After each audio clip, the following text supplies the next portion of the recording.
Hey, what's up? This is Todd, The Real Social Dynamics, here from Melbourne, Australia, where I've had an amazing weekend full of craziness and a little bit of violence, as you can see.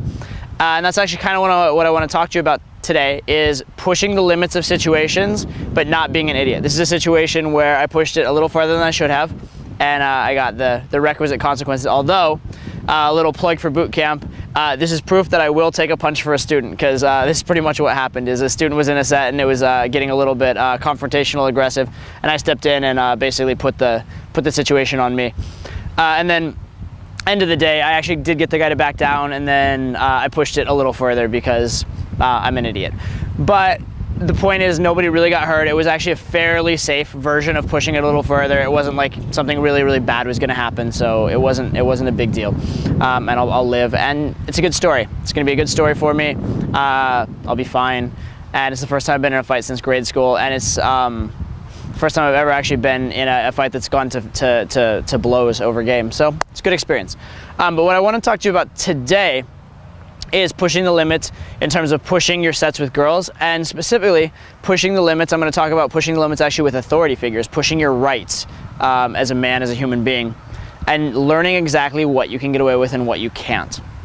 I'm a strong believer in standing up for your rights and knowing your rights, and in not backing down stupidly, in not backing down when you don't have to. Now, obviously, there are situations, I want to make this very clear to you, there are situations where the situation could get violent, it could get bad, and you need to get the fuck out of that situation, all right? Do not be stupid. Do not be an idiot. Do not get yourself in a bad situation that actually could be life-changing bad.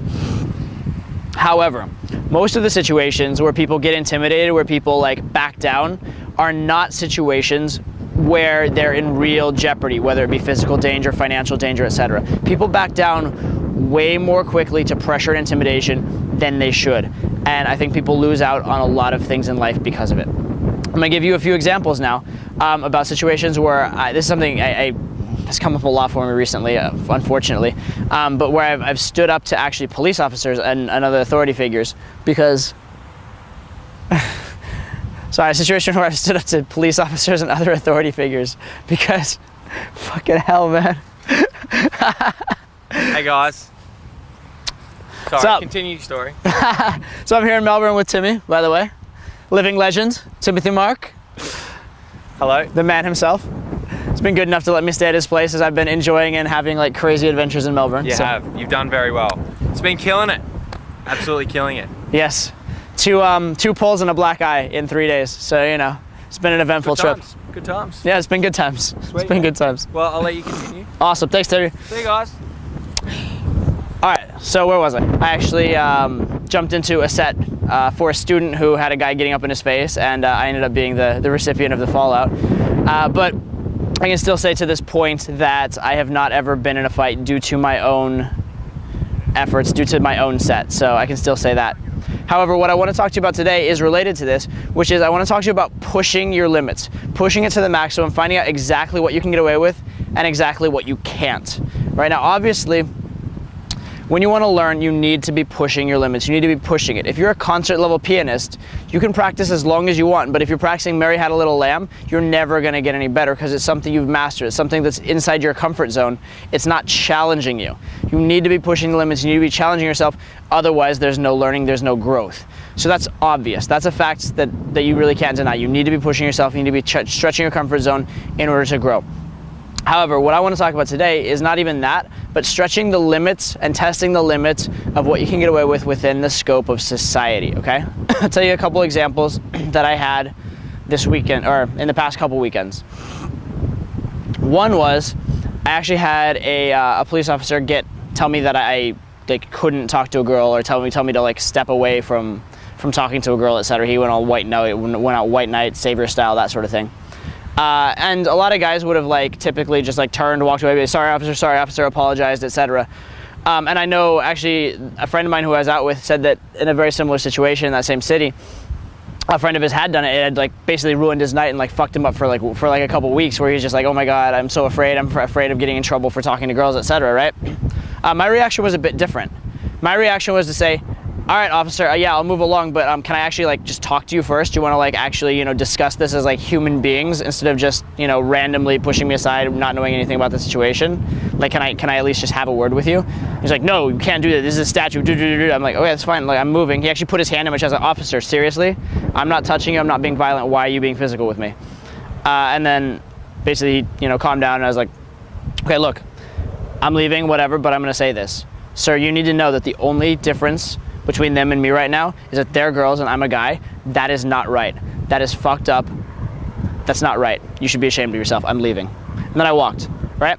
It's very simple, not a big deal, but just that little bit of not being afraid of the authority figure. The fact of realizing that yes, there is an authority figure there, but as long as you're calm, as long as you're, you know, handling yourself properly, you're not really gonna get yourself in trouble. Now, did talking to a police officer like that actually get me anywhere? Did it improve my life?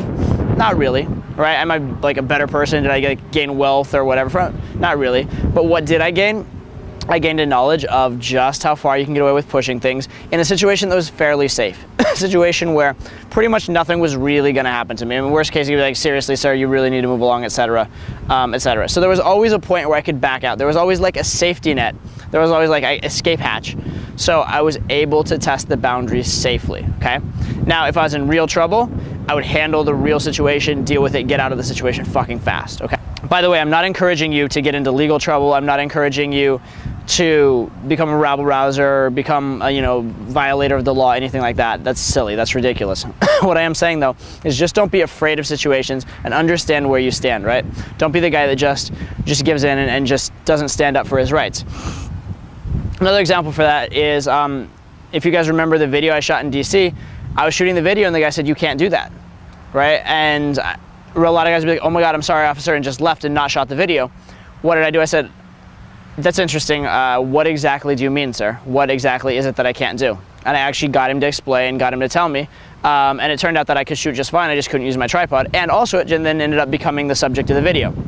So I found out more about life. I found out about what the law is, what the law isn't, what my rights are as an American citizen. And also I got a new topic for the video. I got an interesting life experience. So a lot came out of that. Instead of just being like immediately just acting guilty, acting like what you did was wrong and moving. All right. Now again, if you're in a situation where you're with like a corrupt officer and he has all the power and it's a bad situation, get the fuck out of the situation. But in a fairly controlled environment, it's okay to ask questions. It's okay, even with an authority figure, to ask them to please explain themselves, especially if you do it in a polite, normal way, right? It's okay to stand up for yourself as long as you stand up for yourself properly. Another example, Philadelphia train station. I was doing an inner circle meeting because we'd started, it was a small meeting, we'd done it in a mall for a free venue, and then the mall closed, so we went to the train station next door, and we basically had this gathering in a mall. In the train station, which essentially looked like some kind of like political uprising. So fair enough that the officers came and like talked to me and said, you can't do this here. So what did I do to them? I needed to run the meeting. We'd already moved before. I needed to get the job done. So I said, you know what, guys, it's just 5 more minutes. We're just finishing this up, etc. Totally cooled it over with them, said that we were leaving, calmed them down. They left. Then we ended up running it for another 20 minutes. And then they were pretty angry with me when we actually did leave, but by then we were already on the way out the door. I'm like, I'm sorry, sir, look, I didn't know it was gonna go so long. We're leaving now. Totally apologize. Done. But instead of having it ruin the meeting, just by standing up for myself a little bit, not being rude, being polite, not actually hurting anybody, but just saying, you know what, a lot of the rules that we have are a little silly. A lot of times people don't know the whole situation, and if you just stand up for yourself in a way that's not offensive, not aggressive, and isn't hurting anyone, a lot of times you can get away with more than you think. I'll give you one last example. I guess this whole video, the theme is standing up to police officers. By the way, this was not gotten from standing up to a police officer. This was gotten from standing up to a girl's boyfriend who was being belligerent and getting in my student's face. So that's not a police issue, but the same concept applies, so we can get into that as well. But the last one, which I really like, is I was pulled over for a traffic violation in Los Angeles, which I didn't believe I'd committed. Basically, every time in the past when I've ever been pulled over, I thought that I had done something wrong. In this case, I had no idea what I'd done wrong, so I didn't believe I'd done anything wrong. Anyway, the guy came over, he told his story on what he thought I had done, and he said some things that were a little shady and suspicious. And he was also trying to get me to sign a ticket without explaining anything, without even having a discourse with me, etc. And so I basically told him, look, I'm not signing that ticket until you actually talk to me and explain some things. Like, number one, I don't sign things without understanding. That's just ridiculous and stupid. Number two, I'm actually not of the opinion that, you know, I don't know that what you said happened. And thirdly, you said this other thing that's a little shady. So my official policy is this, my official stance is this. If you'll put in writing what you just said to me, then I will sign the ticket. Otherwise, we need to have a talk. And so he's like, no, you need to sign the ticket or I'll arrest you. At which point, I felt he was violating my rights. A lot of people would just be like, oh my God, cop said he'll arrest me, oh my God, right? What I did is, I thought I had a creative recourse, I handled the situation, I took out my phone, said, okay, sir, you are stepping over the line. I'm going to get another police officer down here. I'm dialing 911 right now. We'll handle this. I'm sure this will probably be a hassle for me, but I just don't feel comfortable dealing with you anymore. I'm dialing 911. He said, no, you can't do that. I said, really? Why is that? He said, you can't, it's a violation of 911. It's violating the emergency number because this isn't an emergency. And I looked at him, I said, officer, sir, I've been very polite to you, I've been very upfront with you. One way or another, I am not dealing with you in this situation. I am dealing with another police officer. If you'd like to call them, you can. If not, I will be calling them. If you choose to arrest me like this, it may end badly for me, but I can guarantee you it's going to be extremely awkward for you. So I would suggest that what you do, if you don't want me to call 911, is call your supervising officer and get him down here, please. I am formally requesting that you do that.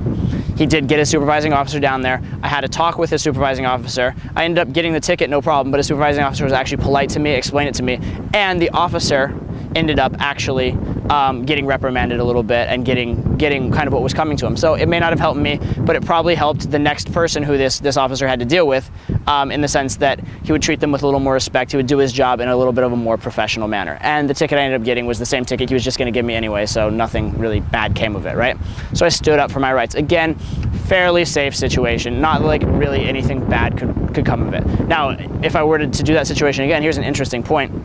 I thought about this after the fact. I would like to in future, given that could happen, and it gave me this idea, right? If I ever get in a situation where I'm rich and famous and therefore vulnerable potentially to different sorts of scams and cons and forms of intimidation, I would like to actually have some sort of recording device in my car so that I actually can stand up for my rights. I do have a witness if anything happens. So I learned that. I also learned exactly what you can and can't push within the legal system. I got to talk to the guy's supervisor. I found out what my rights were in terms of hiring a lawyer, not hiring a lawyer, getting someone at the scene, etc. So I learned a lot about the legal system. It took half an hour of my life that I probably wouldn't have had to spend otherwise, so a little waste of time, I guess, but I learned a massive amount in terms of what you can get away with, how to handle police officers, how to handle the justice system, etc., and what your rights are. So again, I think it's important. I think it's important to stand up for yourself and not back down in life. And I think it's important to find out what the limits are you can get away with. Now, I suggest you do it in situations that are safe and again, where you can get out of the situation if you need to. For example, in that last situation with the police officer, if at any point I'd had to, I really could have been like, okay, sir, I'm sorry, I apologize. I guess I'm being a little rude. I can sign the ticket. We'll be on our way. Right at that point, and I hadn't actually been aggressive to him. All I had done is verbally, in a very polite manner, address him, etc. And in fact, just as an aside, his superior officer actually confided in me later, and I wish I had this on tape too, god damn it. But I wish I had this on tape. He actually confided on me that guy writes a lot more than the average number of tickets, which was kind of what I was calling him out on when he said the thing was that he was just writing tickets to write tickets. In any case, I wish I'd had it on record. I wish I'd had a portable witness. I think there's some power in that, so maybe that's a lesson too for life. But the point is, again, you can stand up for your rights in a controlled environment. Don't be stupid. If it's a situation where violence could actually really go down and it could get nasty, dirty, and bad, get the fuck out of the situation. This isn't the time to test the limits, right? You test the limits on a practice field. You test the limits in a safe place, and then, take your knowledge and then use it in the real world. Don't test your knowledge in dangerous situations. If you're in an actually dangerous situation, get out of that dangerous situation or use what knowledge you've acquired up to that point. But don't test the limits there. Don't be stupid, right? And that's what I did here is essentially I had gotten the guy to back down, etc., and he'd kind of mildly assaulted me and the student, not in any way that anybody was actually hurt. And then what happened was I went, as he was like leaving, I went to go try and snap a picture of him for the police, because the police had already been called, etc. I went to go snap a picture of him for the police, and then that's when he got very angry because apparently he had a criminal record, etc. And so that's when violence ensued. But so anyway, as a situation where I pushed it more than I had to, but no one was really hurt. I got a little black mark. I got an interesting video out of it. I got, first time I've been in a fight since being a little kid. So, I mean, not a terrible experience. I survived. I'll live. And again, there was a point where there was a threat of like other people could be coming and it could get bad, at which point that's when I actually got the fuck out of the situation before it got really dangerous or really bad, okay? So again, you handle yourself, tested the limits a little bit, don't get stupid. In this case, I pushed it overboard, it got a little stupid, went a little further with it than I should have, but I didn't go so far that it got really nasty, really awful, etc. All I got is, you know, one little bruise. So these things happen. Okay, so that's the story. Push your limits, see what's possible. Don't just take no for an answer. Same thing with girls, all right? Same thing with girls. If a girl tells you to leave, a lot of times you can stay another 30 seconds, you can stay another minute. It's not like it's illegal to talk to a girl. It's not illegal to talk to a girl. Nothing bad is gonna happen out of talking to a girl other than maybe some negative emotions, right? And at the very least, if they call someone over like the bouncer and the bouncer tells you to leave, you can leave. Or even if they call a police officer over, police officer tells you to leave, like what happened in my case, you can talk to him and just leave, or you can just leave when that eventuality comes. Again, it's not a situation where any really bad consequences are gonna happen, so it's okay to push it. And many times in that particular situation, by pushing it, I actually have had a positive result. I have had a girl who initially rejected me come home with me, either then, later in the night, or I've pushed through the bitch shield and gotten something out of it.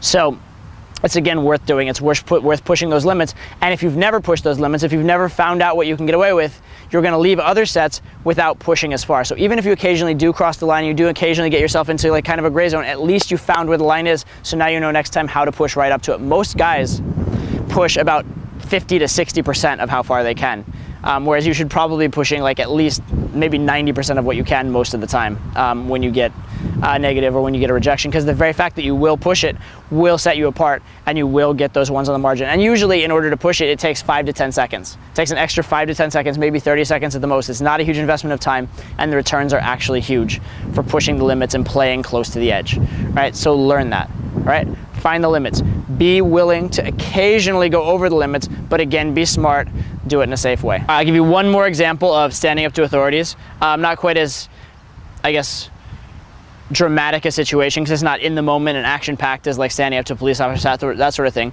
But I had another situation recently where basically the state of Colorado claimed I owed taxes that I already paid in the state of California. And it's a situation I could easily clear up.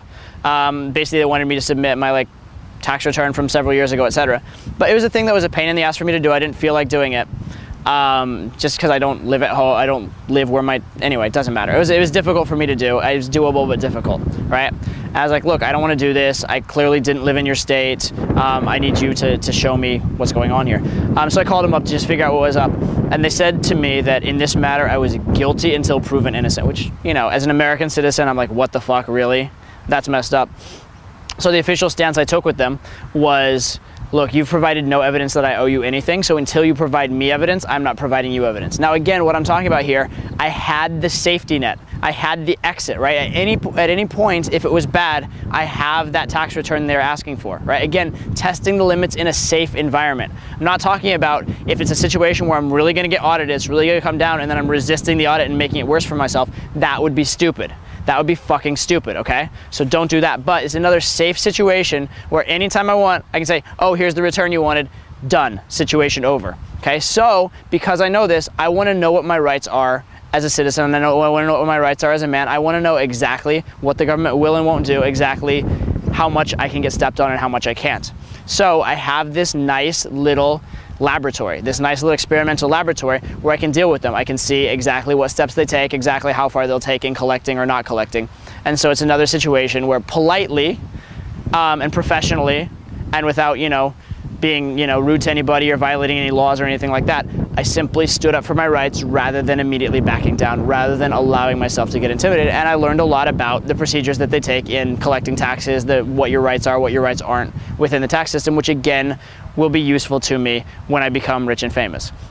So again, another example of testing the limits, standing up for your rights, but doing it in a smart way. Again, I am not encouraging you to do illegal things. I'm not encouraging you to get into trouble. I'm not encouraging you to get into violent or bad situations, okay? What I am encouraging you to do is, when it's a safe situation and you're being unnecessarily intimidated, be willing to stand up for your rights when it's safe. Be willing to push things in life, and especially with girls, most every girl I've slept with, it's come from pushing it at some point and going a little beyond what was polite. okay? So be willing to push. Be willing to find out where that line is. If you never know where the line is, you'll never play to the hilt. You'll never play at a high level. All right, that's it. Take care. Signing off.